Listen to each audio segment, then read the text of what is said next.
Prince ஜுவல்லரியின் 300க்கு 300 ஆடி offer. கிராமுக்கு ரூபாய் 600 சேவ் பண்ணுங்க.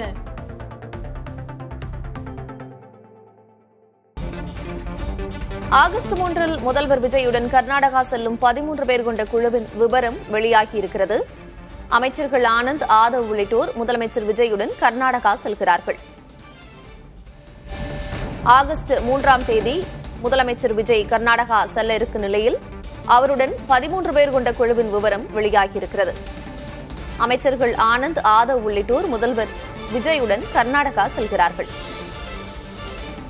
தலைமைச் செயலர், நீர்வளத்துறை செயலர், காவிரி தொழில்நுட்ப குழு தலைவர் ஆகியோர் அவரோடு செல்கிறார்கள்.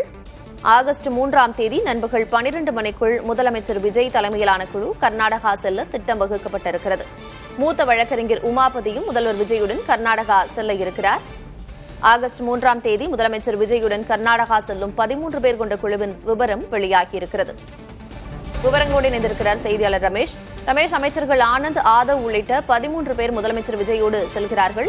என்ன திட்டம், யாரெல்லாம் செல்கிறாங்க, விவரம் என்ன?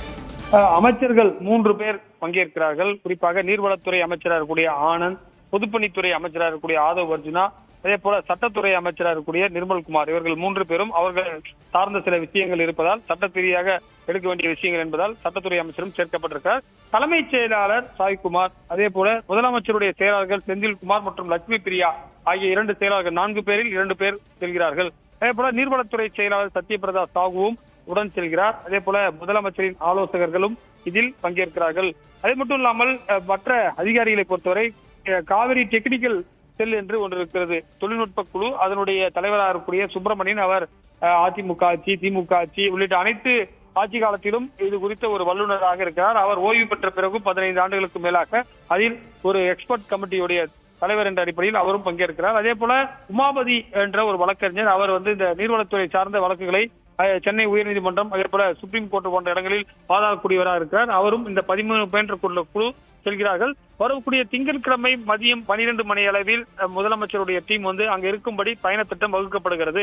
அதே போல இவர்களுக்கென்று சார்ட்டர்ட் பிளைட் சென்னையிலிருந்து பெங்களூருக்கு செல்வதற்காக, குறிப்பாக இந்த பெங்களூரில் இருக்கக்கூடிய பெல் ஏர்போர்ட்ல தான் இறங்க போறாங்க. அது ஏற்கனவே வழக்கமாக பயணிகள் செல்லக்கூடிய விமானம் ஒரு இடத்தில் தரையிறக்கும். ஆனால் இது போன்ற சார்ட்டர் பிளைட்ஸை பொறுத்தவரை பெல் அங்க இருக்கக்கூடிய விமான தளத்தில் இறங்குவதற்கும் திட்டமிடப்பட்டிருக்கிறது. முதலமைச்சர் பயணத்திற்கு பிறகு குறிப்பாக தண்ணீர் வருமா என்ற ஒரு கேள்வியும் எழுந்திருக்கிறது. இது குறித்து சட்ட ரீதியாக இன்று தலைமைச் செயலகத்தில் காலை 10 மணி அளவில் முதலமைச்சர் தலைமையில் நடந்திருக்கிறது. அந்த கூட்டத்தில் சட்டத்துறை அமைச்சரும் பங்கேற்றிருக்கிறார். குறிப்பாக நீர்வளத்துறை அமைச்சர் விழுப்புரத்தில் இருப்பதால் அந்த கூட்டத்தில் அவர் பங்கேற்க முடியவில்லை என்று தலைமைச் செயலக வட்டாரங்கள் தெரிவிக்கின்றன.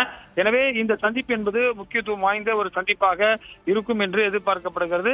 இந்த சந்திப்புக்கு பிறகு இந்த ஆகஸ்ட் மாதம் தர வேண்டிய தண்ணீரை கர்நாடக அரசு தருகிறதா என்பதையும் நம்ம பார்க்க வேண்டும்.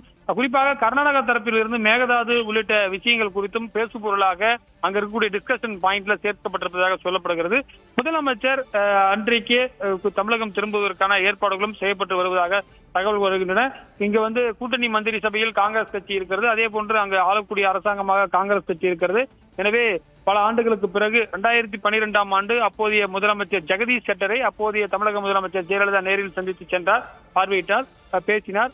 எனவே அதற்கு பிறகு 14 ஆண்டுகளுக்கு பிறகு 2 மாநில முதலமைச்சர்கள் பெங்களூருவில் சந்திக்கிறார்கள். 2016ஆம் ஆண்டு டெல்லியில் நடைபெற்ற நீர்வளத்துறை கூட்டத்தில் நீர்வளத்துறை அமைச்சராக உமாபாரதி முன்னிலையில் சித்தராமையா, எடப்பாடி பழனிசாமி பேசியதும் குறிப்பிடத்தக்கதாக இருக்கின்றது. காவிரி மேலாண்மை ஆணையம் உத்தரவிட்டும் கர்நாடகா தமிழகத்திற்கு நீர் திறக்காத நிலையில் கர்நாடக முதலமைச்சருடன் முதலமைச்சர் விஜய் பேச்சுவார்த்தை நடத்த இருக்கிறார். இது மிகுந்த முக்கியத்துவம் வாய்ந்ததாக பார்க்கப்படுகிறது. விவரங்களை வழங்கியமைக்கு நன்றி.